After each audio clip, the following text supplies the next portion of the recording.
Something occurred to me just now.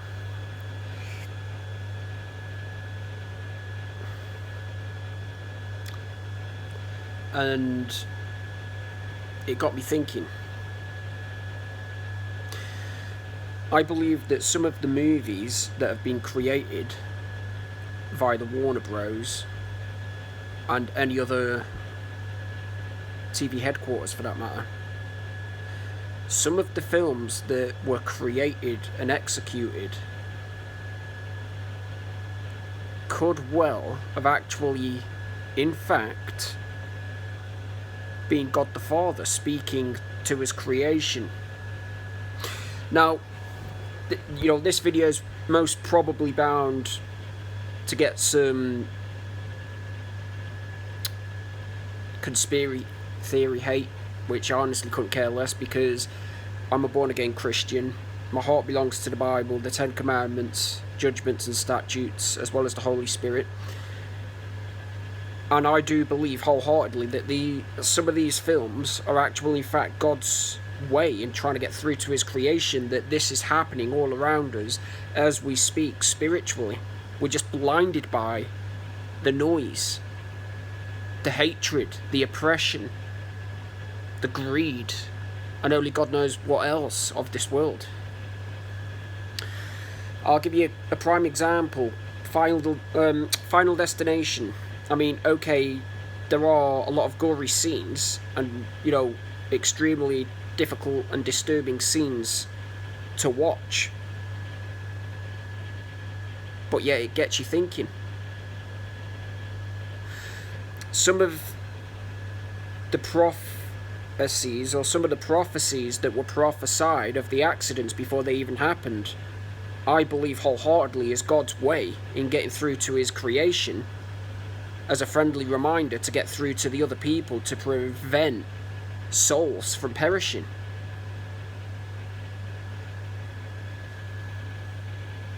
So, for anybody watching this video, don't always knock some of the films that we see and class them as conspiracy, because there is a lot of truth to them. Because I've had visions, I've had prophecies, mostly good ones that is, and not some pleasant ones either.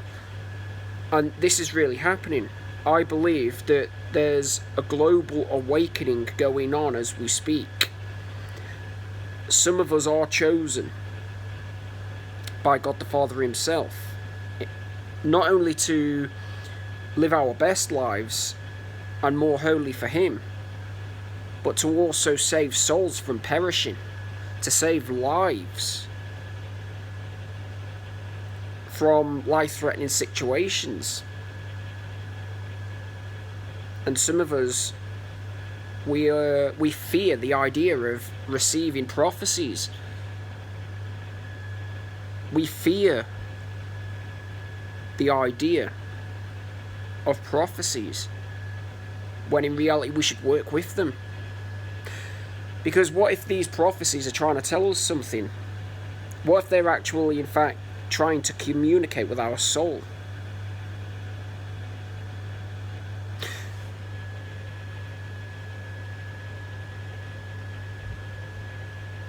I believe that not every film that we see, not every TV documentary, TV sitcom, TV series are actually, in fact, all of Satan's work. I do believe that God, this whole time, has been trying to get through to us through all of these TV sitcoms, these film ideas,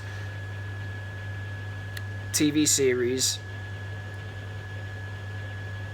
without our souls even realizing what's going on, because we're too distracted by the voice of Satan, the world, the darkness, the evil, the hate, the oppression, the anger, the frustration, the jealousy, the bitterness, and only God knows what other worldly programmed emotion, condition, belief, preventing us, holding us back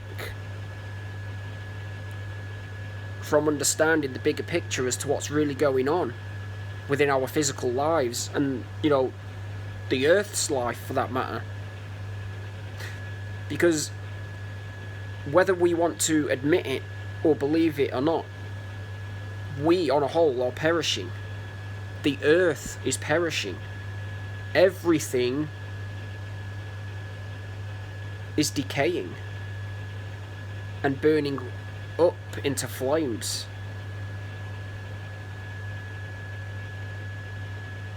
Because we've always been a physical vessel, a physical body, a temple, a church. This whole time, living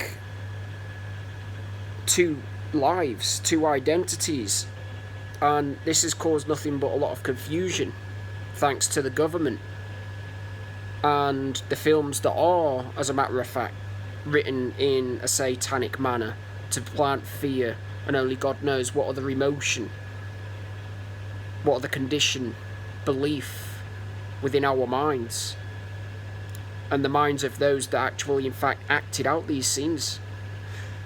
We have always had a living, breathing soul within our physical vessel.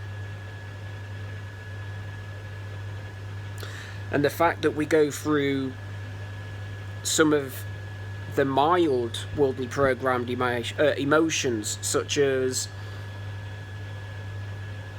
sadness, grief, despair, frustration,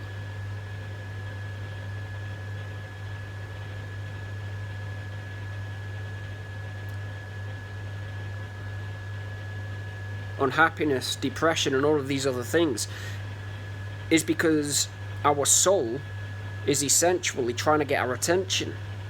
It's trying to awaken itself from all of the false beliefs, the conditions, the lies and deception of this world.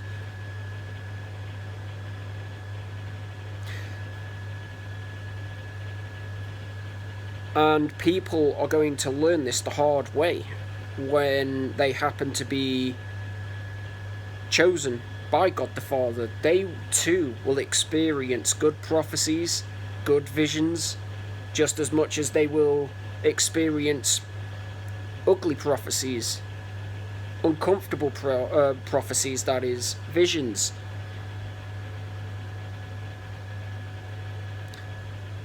Just like our days, we have good days, we have bad days, we have down days, up days, sad days, angry days.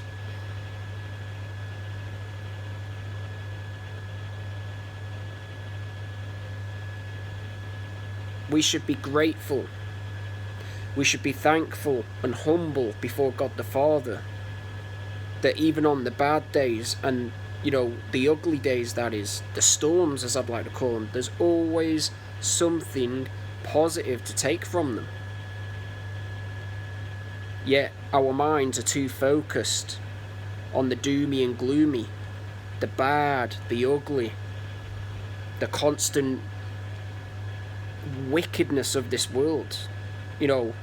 We have a bad day, whoop-de-doo, and what? But has anyone actually in fact taken the time to stop and think to themselves, well, wait a minute, hang on. Yes, I've had a bad day. But if I use this God-given brain and this God-given heart of mine and relocate as well as pinpoint some of the positive experiences that I've had throughout this bad day, it becomes a good day. You see where I'm going with this? It's all merely choice. Free will and choice. Just like our emotions, whether they're worldly programmed or of the Bible, we choose. We choose on what we express and give on to the world. We choose how to communicate and connect with other beings. We also choose our emotion.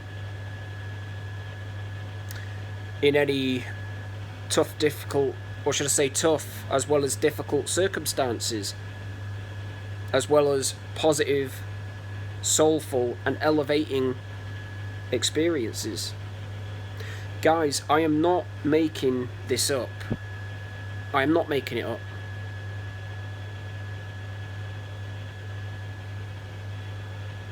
It's either you're a creation of God, you accept who you are, you hold on to your faith, and continue to fight for what you believe in order to manifest it and make it a reality.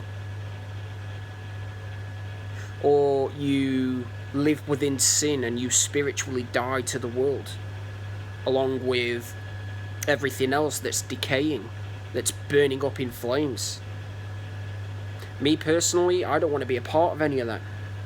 My relationship means so much more with God the Father and His Son Jesus Christ. My soul is too precious to even be considering selling it.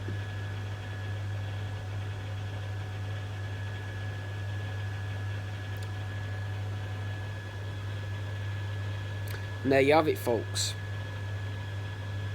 Some of us are not chosen nor created to fit into the system like everybody else. Some of us are actually in fact chosen and created to enforce God's will and God's law. We are created to pass on all of our God-given knowledge, wisdom and logic, as well as live the best life, our holy life. And we can't do any of that if we continue to choose to hold on to the past. Some of us are desperately holding on to the past when all it's doing is more harm than good. Some of us dwell on the past. Some of us dwell on our mistakes. We dwell on the times we failed. And then we allow the devil to come in and kick our asses down to the curb to convince us to give up everything. Is that the life that people want? Not at all. Now, what if I was to tell each and every one of you that you can still have this life and everything that you've envisioned, that you've dreamed about, that you've actually researched and relentlessly studied into mastering the art of becoming intelligent at in order to make it happen? You have that life, and it's all in here. It's in here, and it's within the soul. It's of God's spiritual world. It's all through the New Jerusalem.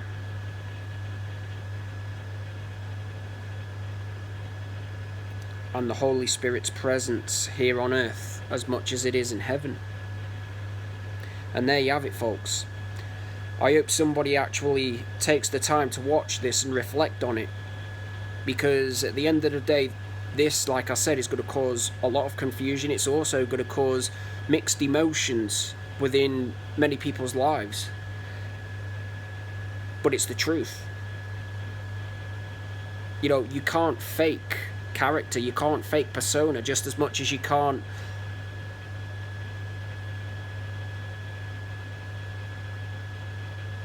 actually, I was going to say fake being someone or something that you're not, because you are genuinely faking it.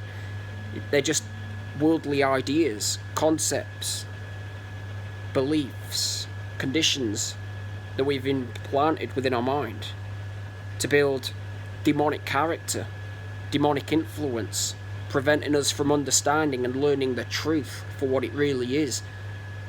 And that is the Holy Spirit within our hearts, our minds and our souls. Peace be with y'all. Stay out of trouble, be safe, drink plenty, but most of all and most importantly, if you haven't yet, reconciled your relationships with God and you live with an unrepentant heart, you still have the chance to turn your lives around and to run back into God's arms. And there you have it, folks. The longer you leave it, the more it's just going to be disastrous on everybody else's souls, for that matter. I'm speaking from truth here.